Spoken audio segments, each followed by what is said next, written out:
Hello friends, welcome to Amru Shekhar vlog. ఇవాళ మనం tasty and ఈజీగా ఉండే పప్పుచారుని తయారు చేసుకుందాం.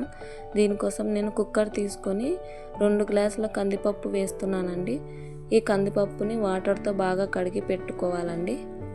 తర్వాత ఆనియన్స్, పచ్చిమిర్చి, టమోటా కట్ చేసి పెట్టుకున్నాను. వీటన్నిటిని కూడా కడిగి పెట్టుకున్న కందిపప్పులో వేసానండి.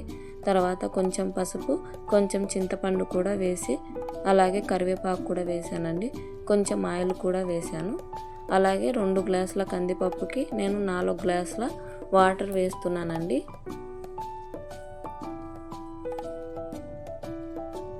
వాటర్ వేసిన తర్వాత కుక్కర్ మూత పెట్టి 4 విజిల్స్ రానివ్వాలండి.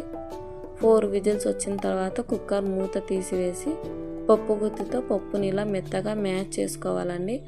తర్వాత నేను 1 to 5 గ్లాసెస్ వరకు ఎన్ని వాటర్ అయినా వేసుకోవచ్చండి. ఈ పప్పులో నేనైతే 3 గ్లాసెస్ వరకు వాటర్ వేసానండి. వాటర్ వేసి ఇలా కలిపి స్టవ్ వెలిగించి ఈ కుక్కర్ని పెట్టానండి. తర్వాత కొంచెం సాల్ట్ వేసి పప్పుచారుని ఇలా ఉడకనిచ్చానండి. పప్పుచారు ఇలా ఉడుకుతున్నప్పుడు 10 మినిట్స్ వరకు ఉడకనివ్వండి. అంతేనండి. 10 మినిట్స్ తర్వాత నేను స్టవ్ ఆఫ్ చేసి తాలింపుకి బౌల్ పెట్టుకున్నానండి. ఇలా బౌల్ పెట్టుకొని కొంచెం ఆయిల్ వేసుకొని ఆవాలు, జీలకర్ర వేసి ఇలా వేగనిచ్చానండి. తర్వాత ఇందులో నేను ఎండుమిర్చి అలాగే వెల్లుల్లి కూడా వేసానండి.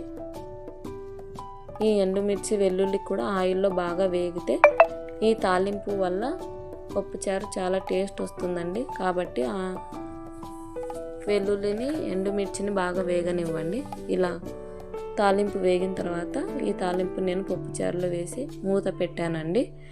ఇలా మూత పెట్టి 2 మినిట్స్ ఉంచడం వల్ల ఆ తాలింపు ఫ్లేవర్ అంతా పప్పుకి పట్టేస్తుంది. అంతేనండి, మన పప్పుచారు రెడీ అయిపోయింది. సర్వ్ చేసుకోవడమే. నా వీడియో మీకు నచ్చినట్లయితే లైక్ చేసి, షేర్ చేసి, సబ్స్క్రైబ్ చేసుకోండి. థ్యాంక్ యూ ఫర్ వాచింగ్ అండి.